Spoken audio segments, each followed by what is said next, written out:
하나님의 말씀을 전하겠습니다. 사도행전 1장 4장 1절부터 4절까지.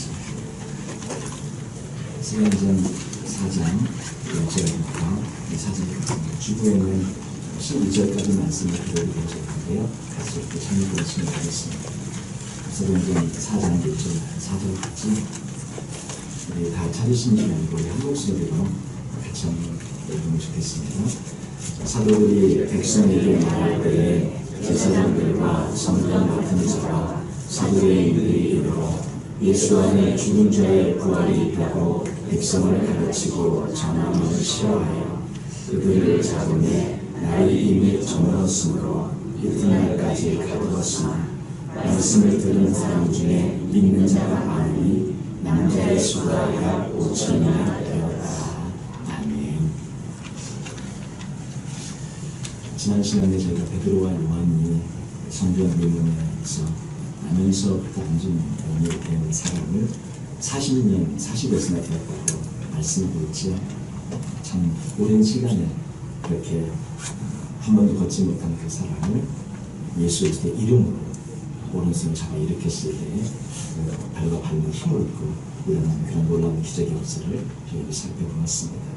이 기적을 행할 때 베드로와 요한이 말했던 것은 무엇이냐면 우리 개인의 권능과 경험을 위해서 한 것이 아니라 예수 그리스도의 이름이 이렇게 일어나게 했고 이 이름이 걷게 했다고 말씀을 주고 있죠. 우리가 가진 믿음조차도 주님이 나누어 주신 믿음, 주님이 주신 믿음, 그 믿음이 우리 안에서 역사하였다고 말씀하는데 그것조차도 주님이 주신 것이라고 말씀하였습니다. 그래서 그 복음을 전하고 예수 그리스도를 전할 수 있는 그런 자연스러운 기회가 돼서 거기 모인 솔로몬에게 모인 수많은 사람들에게 예수 그리스도 복음을 전하게 되어졌을 때에 그 복음을 이제 듣고 어떤 사람들은 그 복음 앞에 예수님을 받아들여 주님을 영접했지만 또 어떤 사람들은 그 복음 듣기를 굉장히 싫어하는 그런 사람들이 나오게 되어졌습니다. 그래서 오늘 말씀의 제목은 그들을 잡으며 이 베드로와 요한을 잡았다는 그런 말씀인데요. 첫 번째로 이 말씀을 통해서 제가 생각해보고 싶은 것은 박해는, 핍박은 멀리서, 먼 데서 시작되는 것이 아니라 가까운 곳에서 시작됨을 보여주고 있다는 사실입니다. 여기에 복음을 반대하는 그런 사람들이 나오는데 그들이 바로 대제사장과 제사장들 그리고 사두개인이라는 하나의 그룹이 나오기를 시작합니다. 이 사두개인이라는 이 그룹은 어떤 그룹이냐 하니까 그 예수님의 부활을 믿지 않는 그러한 부활을 믿지 않는 그런 그룹이에요. 더군다나 예수님이 부활했다고 하니까 더 예수님을 믿지 않고 그 다른 사람들을 더 극심하게 반대했던 것이죠. 근데 이 사두개인들은 오늘 여기 본문 말씀에만 반대를 하는 것이 아니라 또 반대를 사도행전 5장 17절에 보면 또 반대를 합니다. 우리 사도행전 5장도 한번 볼까요? 5장 17절 한번 보시죠. 사도행전 5장 17절 보시면 우리 같이 한 목소리로 한번 읽겠습니다. 대제사장과 그와 함께 있는 사람, 즉 사두개인의 당파가 다 마음에 시기가 가득하여 일어나서 사도들을 잡아다가 옥에 가두었더니 여기까지 보겠습니다. 여기 보면 함께 이제 주님의 그 제자들 사도들을 핍박하는 데 앞장섰던 그룹이 사두개인이라는 그룹이 나와요. 그러니까 저희가 오늘 읽은 말씀의 4장에서도 보면 1절에 그렇게 말하잖아요. 사도들이 백성에게 말할 때 제사장들과 성전 맡은 자와 사두개인들이 이르러 그러면서 베드로와 요한을 잡아 가두고 그들을 핍박했는데 5장에 보면 또 두 번째 박해가 일어나거든요. 두 번째 박해가 일어날 때도 사두개인들이 앞장서서 박해하고 핍박하는 것을 저희들이 보게 되어집니다. 이 사두개인은 원래 부유한 그런 귀족 지배 계층입니다. 정치적으로는 로마의 그런 권력에 협력하고 있었고 그 사도들이 가르치고 있는 그런 어떤 가르침을 못마땅했죠. 체제를 뒤바꾸는 것 같은 그런 느낌이 들었기 때문에 그들은 못마땅했습니다. 신학적으로는 정치적인 왕으로서의 메시아, 그런 메시아를 기다렸고 부활을 믿지 않았기 때문에 예수님이 부활했다는 것을 전하는 이들을 극도로 싫어하게 되어졌습니다. 이 사도행전 4장 2절 말씀에 보면 오늘 본문 말씀이죠. 2절 말씀 한번 같이 보실까요? 2절 말씀 사도행전 4장 2절 말씀 같이 한번 읽겠습니다. 예수 안에 죽은 자의 부활이 있다고 백성을 가르치고 전함을 싫어하여. 이 사두개인들이 싫어했어요. 부활을 전하는 것을 또 싫어했습니다.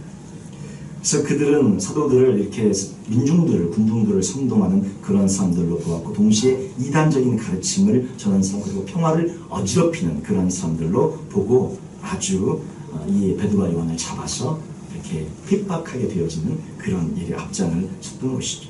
사도들이 예수님을 전하는 것도 싫었고, 부활을 전하는 것도 싫었고, 사람들에게 이들이 막 앞서서 설교하는 것도 싫었고, 설교할 때 사람들이 반응을 보이는 것도 싫었고, 막 5,000명, 3,000명 주 앞에 돌아오는 이런 역사들을 경험하게 되어지는 그런 것도 싫었던 거예요.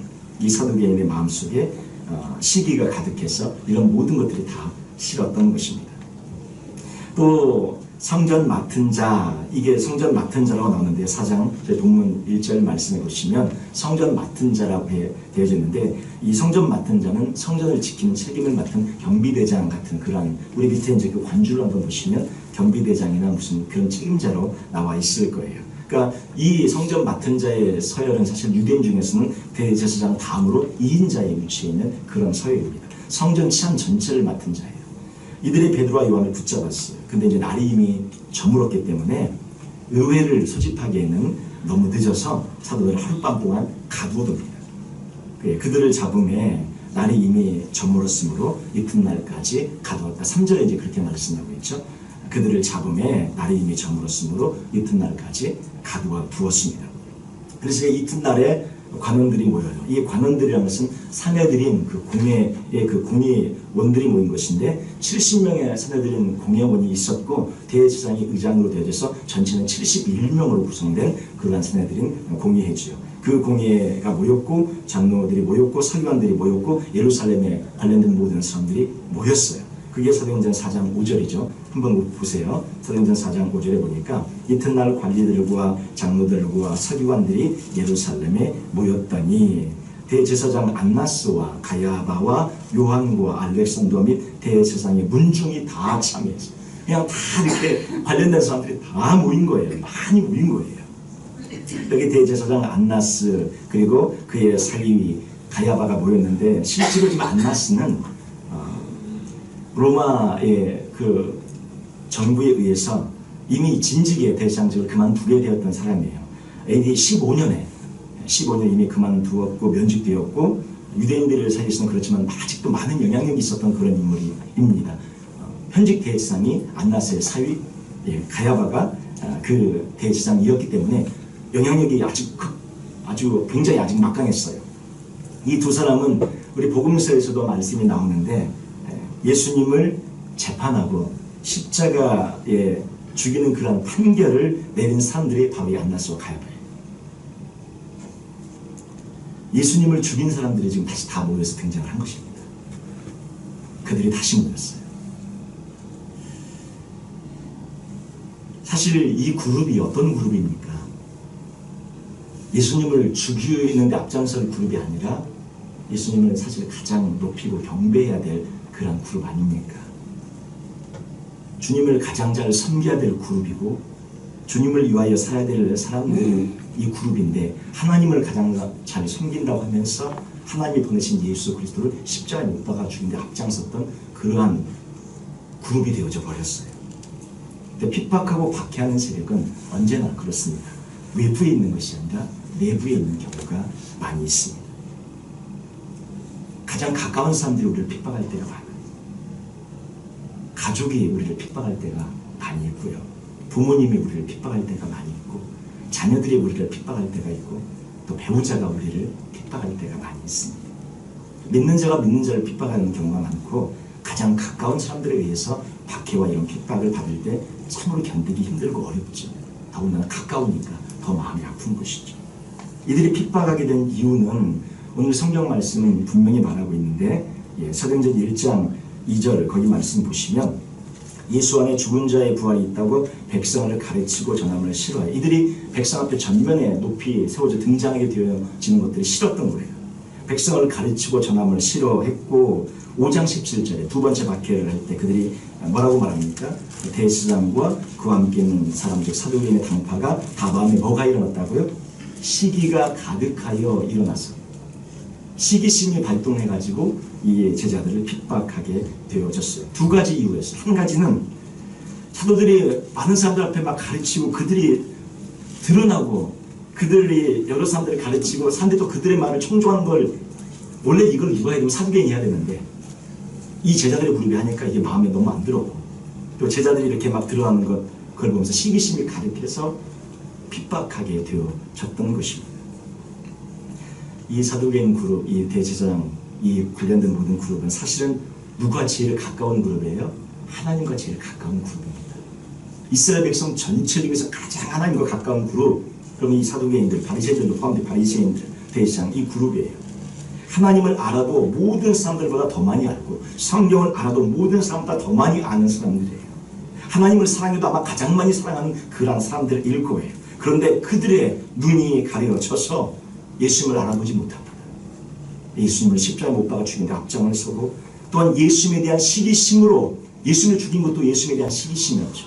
백성들이 예수님을 물어보니까 예수님이 가르치는 것을 못마땅히 했고 예수님에 대한 시기심으로 예수님을 십자가에 잡아 죽인 이 그룹이 똑같이 이제 제자들이 전면에 등장하니까 제자들도 역시 동일하게 그들이 못마땅하고 시기심으로 그들을 박해하는데 앞장서기를 시작하게 되어졌습니다. 부활을 전한다고 싫어했고 예수님을 그리스도라고 전한다고 싫어했고 사두개인들이 맞았다면 괜찮죠. 그런데 자기들이 지금 틀린 줄도 모르고 누가 틀렸어요? 사두개인들이 틀린 거예요. 사두개인들이 틀렸는데 자기들이 틀린 줄을 모르고 맞다고 생각하고 박해하는데 앞장을 섰던 것입니다. 다른 사람이 전하고 가르치고 드러나 또 예수님만 높아지면 되는 줄로 믿습니다. 우리는 이 말씀을 생각하면서 하나님의 나라만 생각하고 하나님의 교회만 생각하고 예수님만 생각하며 저희들이 나아갈 때 언제나 이런 모든 일들이 펼쳐지는 가운데 저희들이 승리하며 나아가게 될 줄로 믿습니다. 뭔가 갈등의 순간에 뭔가 어려움의 순간에 직면했을 때 우리 자신을 생각하지 마십시다.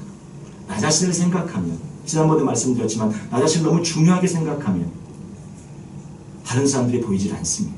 그러나 나를 보면서 웃을 수 있는 여유를 가질 수 있다면 다른 사람들이 보이기 시작하고 존중되기 시작하고 그래서 하나님의 나를 생각할 수 있고 몸된 교회를 생각할 수 있고 공동체를 생각할 수 있게 됩니다. 그렇게 하나님의 나라와 몸된 공동체를 생각하면서 나아가는 저희 모두가 되어지길 바랍니다. 자기 자신을 가장 중요하게 생각했고 극도로 그렇게 가치를 거기 뒀기 때문에 이 사두개인들이 박해하는데 앞장섰던 그룹이 되어졌어요. 그러나 예수 그리스도를 높이는 그룹이 되어지고 하나님을 높이는 그룹이 되어진다면 우리가 이렇게 박해하는데 앞장서는 이들은 사두개인처럼 되지 않냐고 오직 주의 제자들처럼 그렇게 귀한 사역을 감당하는 저희 모두가 될 줄로 믿습니다. 두 번째 이 말씀을 통해 저희가 생각해보고 싶은 것은 박해를 이기는 길은 그걸 극복하는 길은 성령의 충만함이라고 말씀하고 있어요. 이들이 이렇게 담대할 수 있었던 건 제자들 베드로와 요한이 이렇게 담대할 수 있었던 것은 성령의 충만함 때문입니다. 4장 7절 말씀 보시면 사도들을 이제 가운데 세우고 물어요. 그 사람들이 이제 다 모여갖고 70명, 100명 거의 막 많은 숫자가 모여갖고 사도 2명을 앞두고 앞에 세워놓고 100여 명의 사람들이 모인 거예요. 100여 명의 사람들이 모여가지고 완전히 압도하는 거죠. 분위기가 완전히 압도된 그런 분위기 가운데 그들을 가운데 세우고 묻습니다. 예수님에게 물었던 질문을 다시 똑같이 제자들에게 질문하고 있어요. 너희가 무슨 권세와 누구의 이름으로 이 일을 행하였느냐? 그렇게 물어요. 베드로와 요한이 여기서 아주 담대하게 얘기합니다. 성령이 충만하여 이릅니다. 백성의 관리들과 장로들아, 만일 병자에게 행한 착한 일에 대하여 이 사람이 어떻게 구원을 받았느냐고 오늘 우리에게 질문한다면 너희와 모든 이스라엘 백성은 알아야 한다. 너희와 모든 이스라엘 백성은 알아라. 이렇게 선포합니다. 너희가 십자가에 못 박고 하나님의 죽은 자 가운데서 살리신 나사렛 예수 그리스도 이름으로 이 사람이 건강하게 되어 너희 앞에 섰느니라. 베드로의 모습이 완전히 달라졌습니다. 이 예수는 너희 건축자들의 버린 돌로서 집 모퉁이의 머릿돌이 되었고 다른 이로서는 구원을 얻을 수 없나니 천하 인간의 구원을 얻을 만한 다른 이름을 우리에게 주신 일이 없느니라고 담대하게 선포하고 선언합니다. 예수님이 하셨다는 거예요. 너희들이 죽인 하나님의 아들 메시아 그리스도이신 그 예수님께서 그 예수님의 이름이 이 안전병을 이렇게 세웠다고 담대히 선포합니다. 사실 지금 예수님을 잡아 죽인 그룹이 똑같이 보인 거거든요. 불과 한 몇십 일 전에 그 그룹이 그렇게 모여가지고 예수님을 잡아 죽이고 십자가에 판결을 하고 처형했던 그 그룹이 똑같이 모였어요. 베드로와 요한의 생명은 사실 지금 풍전등화에 위치해 있는 거예요. 예수님을 죽인 자들이 그렇게 예수님도 죽이라고 판결했는데 이들을 그렇게 판결하지 못하겠습니까? 무언들 못하겠어요. 베드로와 요한이 그 그룹 앞에 섰을 때에 전에는 예수님을 3번이나 부인했던 그 베드로가 이제 어떻게 해야 됩니까? 두렵고 떨리는 그런 베드로가 예수님의 십자가 밑에서 몰래 살짝 가서 예수님의 임종을 지킨 그 요한이, 이 둘은 죽음 앞에 사실은 직면해 있는 그런 상황이었습니다. 이스라엘의 최대 권력과 마주한 거예요. 이스라엘의 가장 최고 권력자들, 최고 높은 그런 지배계층과 마주한 것입니다. 이들이 사는 방법은 한 가지밖에 없어요. 예수님을 부인하면 살 수 있어요. 3번 부인하고 베드로가 그 위기 상황에서 탈출한 것처럼 똑같이 예수님을 부인하고 모릅니다. 잘 모릅니다. 잘못했습니다. 그러면 살 수 있어요. 그런데 이들은 그렇게 하지 않습니다. 죽음 앞에 직면해서 죽음을 담대히 받아들이는 그런 각오와 담대함으로 맞섭니다. 전에 예수님을 부인하는 것은 이미 충분했어요. 베드로는 더 이상 그런 실수를 하지 않습니다. 담대하게 죽음을 각오하고 성령의 충만함을 힘입어서 예수 그리스도가 바로 하나님의 아들이고 메시아고 너희들이 죽인 그 예수가 바로 우리들의 구원자라고 선포하는 것입니다. 그게 4장 8절 말씀이에요. 한번 보셔요. 4장 8절 말씀 우리 한 목소리로 같이 한번 읽겠습니다. 이에 베드로가 성령이 충만하여 이르되 백성의 관리들과 장로들아, 이게 쭉 이어지죠. 베드로가 성령이 충만하여서 이렇게 담대하게 백성의 관리들과 장로들아, 이 말투 보세요. 말투가 달라요. 완전히 달라요. 죽으면 죽으리라 하는 말투예요. 산헤드린 공예 70명, 이 이스라엘 다스린 지도자 그룹입니다. 국회의원들이 모인 그 국회 같은 데 간 거예요, 지금. 그런 데서 담대하게 너희 관리들과 장로들아 들으라 이렇게 선포하고 있는 거예요. 너희들이 묻는다면 내가 대답하겠다. 너희들이 죽인 그 예수 그리스도가 살아나셨고 그분이 바로 하나님의 아들이고 메시아고 그리스도라고, 그 이름이 이 안전병에 일으켰다고 선포하고 선언하고 있는 것입니다. 베드로가 이렇게 할 수 있었던 이유, 이런 박해의 상황, 핍박의 상황, 참 어려움의 상황에서 이렇게 할 수 있었던 이유는 바로 성령의 충만함 때문이었습니다. 박해를 이기는 길은, 핍박을 이기는 길은 저희도 동일합니다. 오직 성령의 충만만이 우리가 이 모든 것을 이겨나갈 수 있습니다. 우리가 이제 남은 생의 기도 제목을 여러 가지를 갖고 계실 텐데, 남은 생의 기도 제목 한 가지를 저도 그렇지만, 저도 가지길 원하지만 우리 모두에게 한 가지 기도 제목을 드리고 싶은 것은 무엇이냐면, 성령의 충만이 남은 생의 우리 인생의 기도 제목이 되시기를 주님의 이름으로 축원드립니다. 성령의 충만, 우리가 가장 기도해야 될 제목 중에 한 가지입니다. 부귀영화가 아니라 그 어떤 기도 제목보다 가장 먼저 앞서서 기도해야 될 것이 바로 성령의 충만인 줄 믿습니다. 이것이 있을 때 저희가 진정한 궁극적인 승리가 우리 모두에게 주어지게 되는 것입니다. 그런 우리 모두가 되시기를 바랍니다. 세 번째 이 말씀을 통해 살펴보고 싶은 것은 그들을 잡음에, 이제 제목이죠. 베드로와 요한을 잡았어요. 그들을 잡음에 이제 하나님이 일하시기를 시작한다는 것입니다.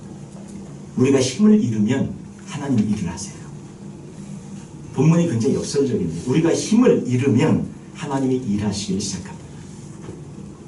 그들을 잡음에 베드로와 요한이 잡혔어요. 큰일 났습니다. 교회 기둥들이 지금 잡혀갔어요. 교회 기둥들이 잡혀갔어요. 저희 교회로 하면 제가 잡혀간 거고 우리 장로들이 잡혀간 거예요. 기둥들이 잡혀갔어요. 교회가 이제 없어질 판입니다. 교회가 없어질 것 같았는데 결론은 어떻게 더 커졌습니다. 사도계인들은 박해했지만 하나님이 일하시기 시작했어요. 그들이 잡혀갔는데, 그들이 잡혀갔어요. 근데 하나님이 일하시기 시작합니다.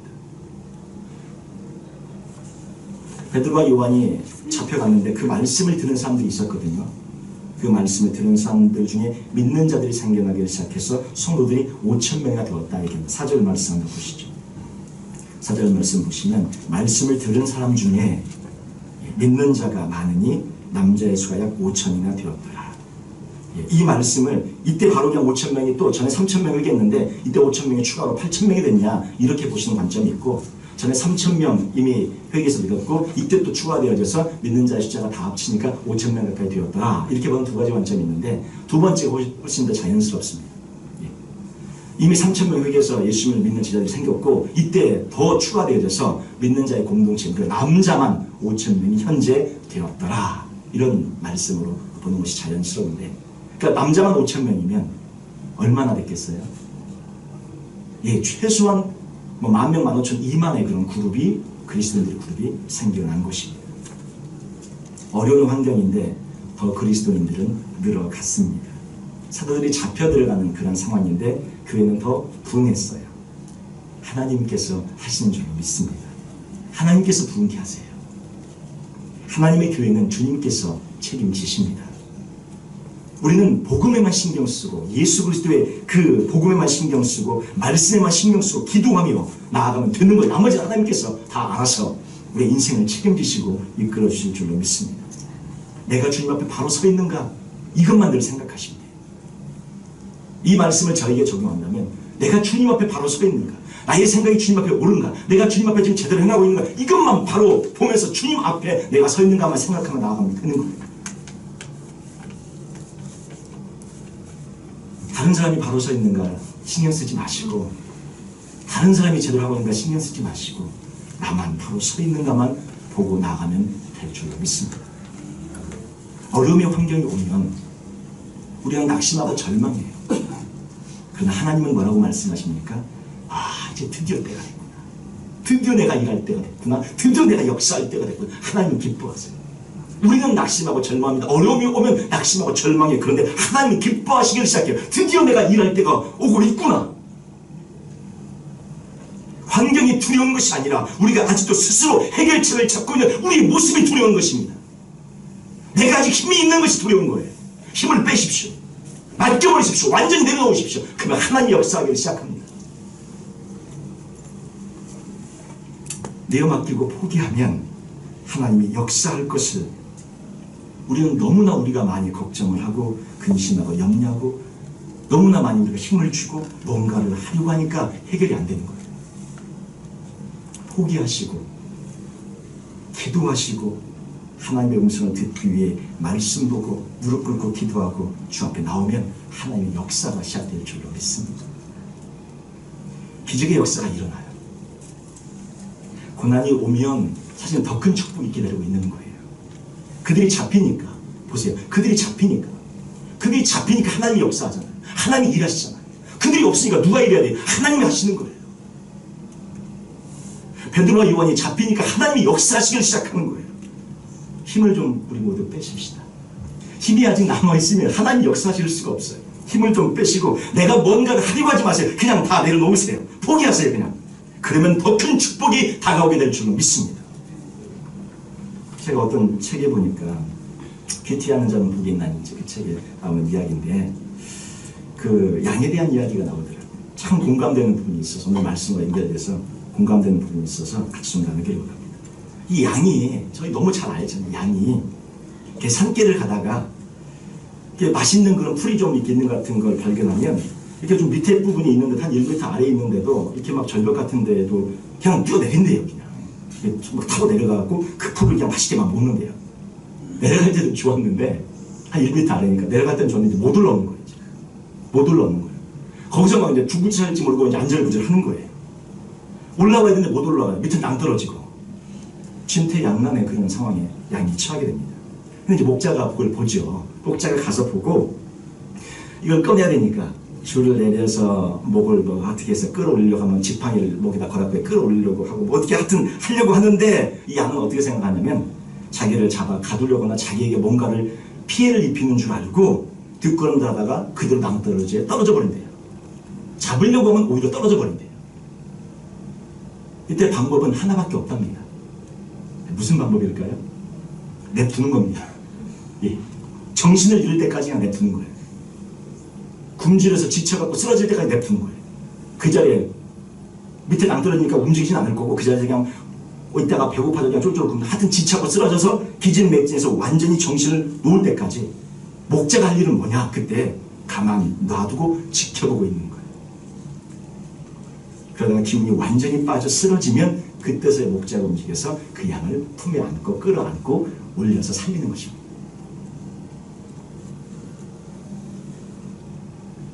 우리가 아직 쓰러질 만큼 줄이지 않았기 때문에 하나님이 우리를 아직 도우시지 못하는지도 모릅니다. 하나님은 우리가 완전히 힘을 잃을 때까지 기다리고 계신지 모릅니다. 아직은 내가 할 수 있다고 내 힘으로 살아보겠다고 한다면 하나님은 그렇게 하라고 아마 놔두실 거예요. 근데 대신 하나님은 아무것도 하실 수가 없어요. 그러나 우리의 힘이 빠져서 쓰러져서 하나님만 바라보고 하나님 이제 어떡합니까? 완전히 손을 놔버리고 완전히 힘을 빼버리고 주님만 바라보고 하늘만 바라보고 있다면 주님께서 이제 내가 너를 건질 것이다. 이제 내가 너를 살릴 것이다. 이제 내가 너를 축복할 것이다. 주님의 손이 오른손이 우리 위에 임하는 줄로 믿습니다. 원수는 내 안에 있는 욕심이에요. 내가 할 수 있다고 생각하는 그 교만이 우리의 길을 가로막아요. 아직도 내 힘으로 살아보겠다고 버둥거린다면 하나님이 주시는 복을 받을 수가 없어요. 그만큼 구출되는 것이 늦어져요. 발버둥을 칠수록 구출되는 것이 늦어집니다. 내가 힘이 다 빠져서 하나님 알아서 하세요. 예, 하나님 자녀지 내 자녀입니까? 하고 맡기면 하나님 역사하신다니까. 하나님 자녀지 이게 내 자녀입니까? 맡겨버리고 하나님이 알아서 하세요 하고 내어놓으면 주님이 역사하기 시작해요. 무슨 일을 하실 때 직장도 마찬가지 모든 일 이게 하나님 일이지 제 일입니까? 주님이 저 이 땅에 보내서 살게 하셨으면 이 일이 제 일입니까? 주님 일이지. 맡겨버리면 주님께서 들어서 해결해 주실 줄 믿습니다. 이게 하나님 교회지 제 교회입니까? 물론 주님의 시간 가져야 되지만 하나님 교회지 제 교회입니까? 맡겨버리면 하나님의 일이니 하나님께서 알아서 하시옵소서. 맡겨버리면 주님께서 일하실 줄로 믿습니다. 이렇게 포기하고 쓰러지면 힘을 빼면 일이 돼요. 죽이든지 살리든지 마음대로 하라고 맡겨버리실 때 하나님의 놀라운 은혜와 은총의 역사가 시작될 줄로 믿습니다. 주님께서 그때 그래 이제 내가 하나 그래 내가 이제 너를 붙잡아 주마 주님께서 그렇게 말씀하실 것입니다. 그러면 가정의 문제가 해결이 되고요. 그러면 자녀들의 문제가 해결이 될 줄로 믿습니다. 부부간의 문제가 해결이 되고 교회의 여러 가지 하나님의 은혜로 더 놀라운 은총과 축복으로 나가게 될 줄로 믿습니다. 그들이 잡혀갔어요. 그들이 잡혀갔습니다. 그런데 하나님은 더 강하게 역사하시기를 시작했어요. 이런 하나님의 은혜를 생각하면서 우리 모두 좀 힘을 빼시고 아직 그 낭떠러지에서 힘으로 발버둥 치시면 꺼내줄 수가 없잖아요. 힘을 좀 빼시고 그냥 바닥에 착 납작 엎드리셔서 하나님 죽이든지 살리든지 마음대로 하십시오. 그리고 엎드리면 주님께서 주님의 손을 드셔서 저희를 구출해 주시고 도와주실 줄로 믿습니다. 하나님께 맡기며 나아가는 우리 모두가 되시기를 주님의 이름으로 축원드립니다. 같이 기도하시겠습니다. 한 1분 정도 저희들 잠깐 같이 기도하면 좋겠어요. 아직 맡기시지 못하는 게 뭐가 있으십니까? 우리의 삶에서 놓을 수 없는 것이 뭐가 있으십니까? 내가 이것만은 내가 붙잡아야 된다 생각하는 것이 혹시 있으십니까? 그러나 주님은 말씀합니다. 힘을 빼고 포기하고 내려놓으라고. 내가 역사할 수가 없다고 주님 말씀합니다. 네가 힘을 빼야 내가 역사하고 내려놓아야 내가 역사하는데 제발 내려놓으라고 말씀합니다. 주 앞에 맡기고 기도하는 이 시간 되어주기를 주님 함께 해달라고 주님 해결하고 우리 잠깐 같이 통성으로 기도하겠습니다. 아버지 하나님 주님께서 역사해 주시고 주님께서 이끌어 주시고 인도해 주시고 그들은 잡혀갔습니다. 그런데 교회는 더 성장하고 더 안정을 얻었습니다. 하나님 하시는 것입니다. 주님이 하시는 것임을 믿습니다. 아버지 하나님 우리가 무엇을 붙잡고 있습니까? 우리가 무엇을 의지하고 있습니까? 우리가 무엇을 하나님 아직도 포기하지 못하고 있습니까? 하나님 다 포기하게 하옵소서. 내려놓게 하옵소서. 다 주 앞에 맡기게 하옵소서. 우리 주님의 역사가 우리 주님의 은혜가 은총의 역사가 저희를 통하여 펼쳐져갈 줄로 믿습니다. 하나님 저희들이 주 앞에 모든 것을 맡기며 나가기를 원합니다. 하나님께서 도우시고 주님께서 함께 하셔서 놀라운 은혜와 승리의 역사가 저희를 펼쳐가게 하시고 우리 모든 성도들의 가정이 살게 하시고 직장과 사업터가 하나님의 은총 안에서 회복되며 살아가는 역사가 있게 하시고 우리 자녀들이 살아가는 역사가 있게 하시고 우리의 삶이 사는 역사가 있게 하시고 우리의 모든 하나님 관련된 모든 일들이 살아나며 회복되는 역사가 있게 하여 주옵소서. 주님의 축복하시고 함께 해주시기를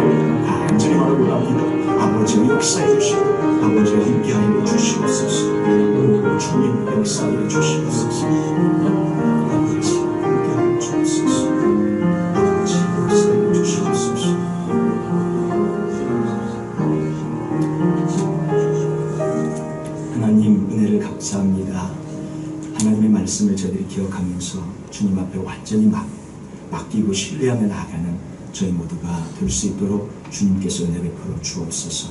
우리 모든 성도님들의 여러 기도 제목들 주님이 다 아시오니 하나님, 저희가 모든 것을 맡길 때에 하나님께서 가정을 돌보시고 직장과 사업들을 돌보시고 또 자녀들을 돌보시고 우리의 모든 것을 주님께서 간섭하시고 도우셔서 주의 은총과 은혜로 더 깊은 축복으로 나아가는 저희 모두가 될 수 있도록 주님 은혜 베풀어 주시옵소서. 아버지 앞에 모든 것을 맡겨드리오며 예수님의 이름으로 기도하옵나이다. 아멘.